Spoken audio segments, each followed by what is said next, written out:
गोरखपुर से बीजेपी उम्मीदवार रवि किशन ने आज नामांकन कर दिया। नामांकन से पहले रवि किशन ने बाकायदा शिव साधना भी की।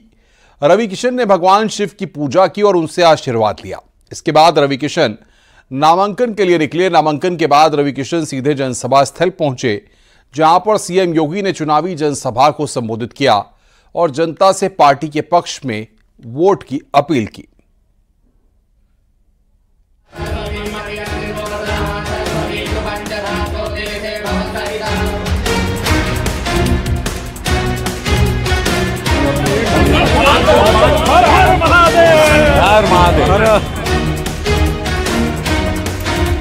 इस राम राज्य में, मोदी योगी जी के राम राज्य में ये ऐतिहासिक नामांकन हुआ।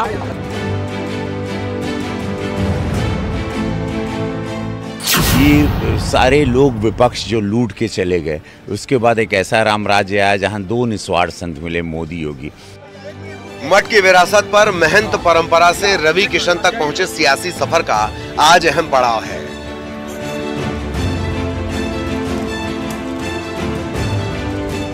चुनावी बाइक पर बैठकर नामांकन करने पहुंचे भोजपुरी स्टार रवि किशन हर बार अपने अंदाज से जनता का दिल जीतते हैं। इस बार भी नॉमिनेशन के वक्त उनका यह अंदाज लोगों के दिल को छू गया।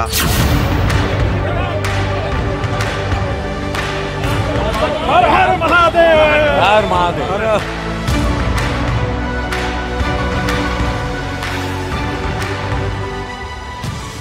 वहीं नामांकन से पहले रवि किशन गोरखनाथ मंदिर में दर्शन पूजन करते नजर आए।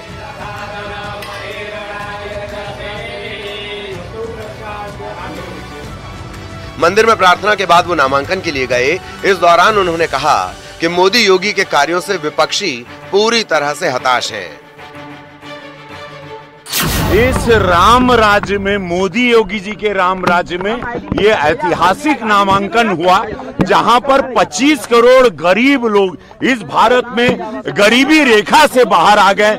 आज गोरखपुर की देवतुल जनता का आशीर्वाद है, पूज्य महाराज जी मोदी जी का आशीर्वाद है कि मंदिर की सीट दोबारा मंदिर में इस नामांकन के बाद ऐतिहासिक प्रचंड वोटों के साथ जा रही है।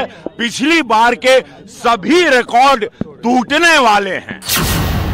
रवि किशन के नामांकन के दौरान गोरखपुर के कई विधायक और उनके प्रस्तावक मौजूद रहे। ये दूसरी बार है जब रवि किशन गोरखपुर सीट से मैदान में हैं, जबकि सपा ने उनके सामने काजल निषाद को उतारा है। गोरखपुर से मच्छर माफिया चले गए, आज गोरखपुर स्वर्ग बन गया। फिल्मों की शूटिंग होती है यहाँ, नया रोजगार आया फिल्म की शूटिंग का। ऐसी सब चीज़ें, ऐसी रचना, ऐसी कल्पना, ये हम लोग पढ़ते थे किताबों में। ये सारे लोग विपक्ष जो लूट के चले गए, उसके बाद एक ऐसा राम राज्य आया जहां दो निस्वार्थ संत मिले, मोदी योगी। मेरा सौभाग्य, मंदिर की सीट को दोबारा मैं मंदिर को लौटाने का पूरा प्रयास किया और देवतुल जनता से ही कि मैं खड़ाऊ रख के सेवा कर रहा हूँ। वहीं रवि किशन के समर्थन में सीएम योगी ने भी महंत दिग्विजय नाथ पार्क में आयोजित जनसभा को संबोधित किया। इस दौरान उन्होंने विपक्ष पर जोरदार हमला बोला। सीएम योगी ने अयोध्या में श्री राम मंदिर के निर्माण के औचित्य पर सपा और कांग्रेस के कुछ नेताओं की तरफ से दिए गए बयान पर पलटवार किया। कहा कि तीसरे चरण के मतदान तक हताश हो चुके विपक्ष के नेता अब भगवान राम पर टिप्पणी करने लगे हैं। राम राज्य का मतलब सबका सम्मान हो, सबको सुरक्षा हो, सबका विकास हो और गरीब कल्याणकारी योजनाओं का लाभ बिना भेदभाव के हर तबके को प्राप्त होता हो, बिना भेदभाव के। अब सोचो 80 करोड़ लोगों को राशन मिल रहा है ना। बहरहाल गोरखपुर के रण में हर बार की तरह मुकाबला एक तरफा ही है। दशकों से ये सीट गोरखनाथ मंदिर के पास रही है।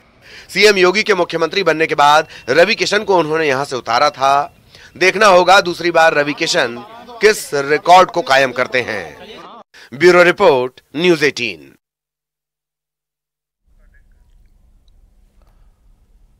गोरखपुर से बीजेपी प्रत्याशी रवि किशन ने नामांकन भरने के बाद न्यूज़ 18 से खास बातचीत की है।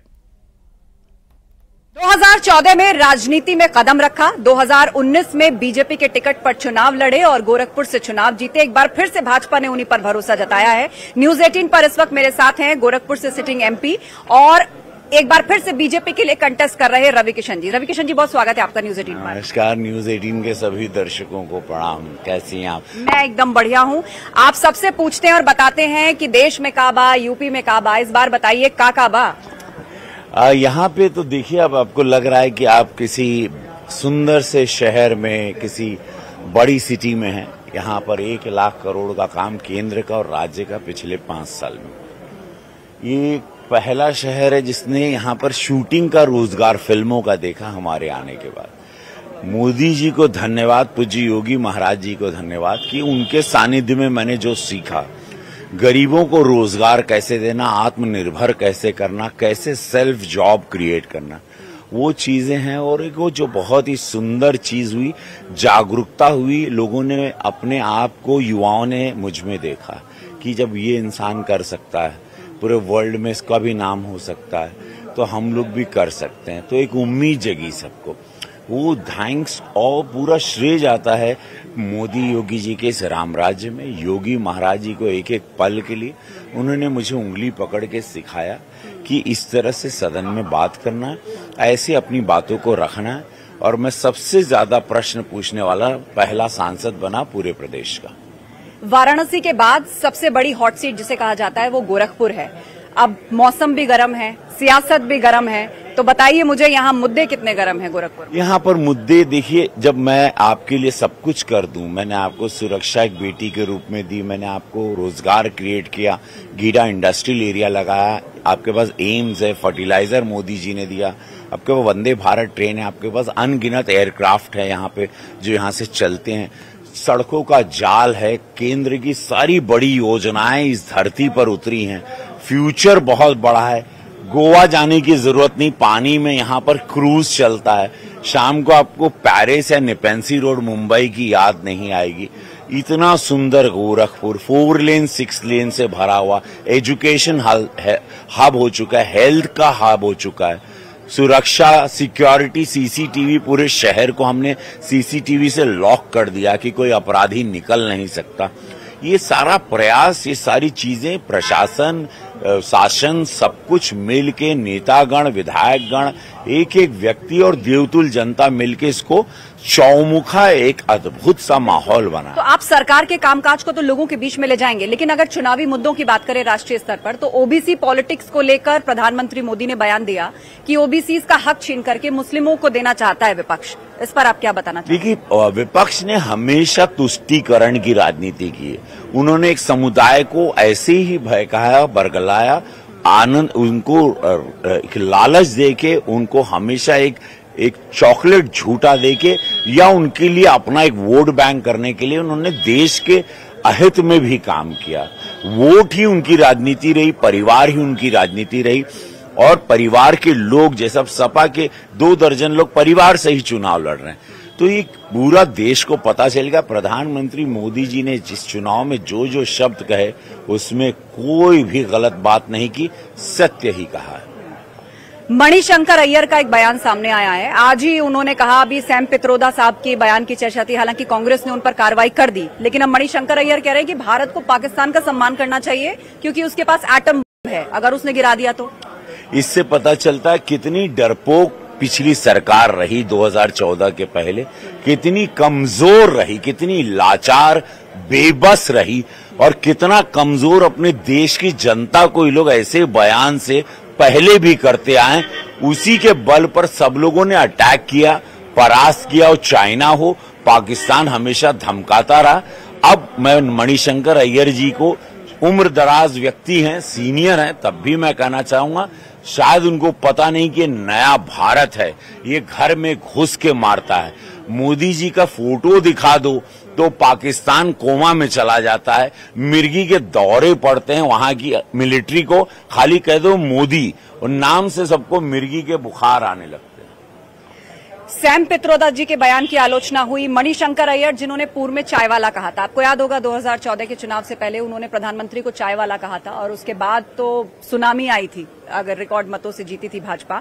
अब एक बार फिर से उनका बयान। तो हर एक चरण में कांग्रेस के जो नेता हैं इस तरह का बयान देते हैं। आपको क्या लगता है कि ये विपक्ष की किसी रणनीति का हिस्सा है, कोई पॉलिटिक्स है, सेल्फ गोल है? इससे पता चलता है लोग कितने अज्ञानी थे, बुद्धिहीन थे, पढ़े लिखे अनपढ़ थे। पढ़े लिखे अनपढ़ कैसे होते हैं, ये सारे नाम जो आप गिनवाई हैं, पढ़े लिखे भी अनपढ़ पाए, अनाड़ी गांव के लोग इनको समझते, ये सब अनपढ़ अनाड़ी लोग हैं। इन लोगों को पता, इससे पता चलता है कि ऐसे लोगों के हाथ में हमारा इतना बड़ा विराट देश था, इसीलिए लोग ने देश की ये दुर्दशा करके रखी थी, क्योंकि बुद्धिहीन है, इनको पता ही नहीं है कि मोदी जी का विजन 1000 साल बाद का, 100 साल बाद का, 50 साल बाद के भारत की रचना हो रच रहे हैं। जहां पे एक मंदिर बनाते हैं तो 20 लाख लोगों को इनडायरेक्टली डायरेक्टली अयोध्या में रोजगार मिलता है। सरदार पटेल जी का आदिवासी इलाके में उन्होंने स्टैचू खड़ा किया, वहां पर इतने लोगों को रोजगार जनरेट किया। बनारस में गोवा से ज्यादा लोग आ रहे हैं। तो इससे पता चलता है कैसे लोगों के बीच में हम लोग रहते थे। अब मुझे इजाजत मैं बस जाते जाते एक छोटा सा सवाल मेरा ये है कि राहुल गांधी जो है अमेठी से चुनाव नहीं लड़ रहे, आपने कहा हमारी दीदी से लड़ते, ये तो चीटिंग है।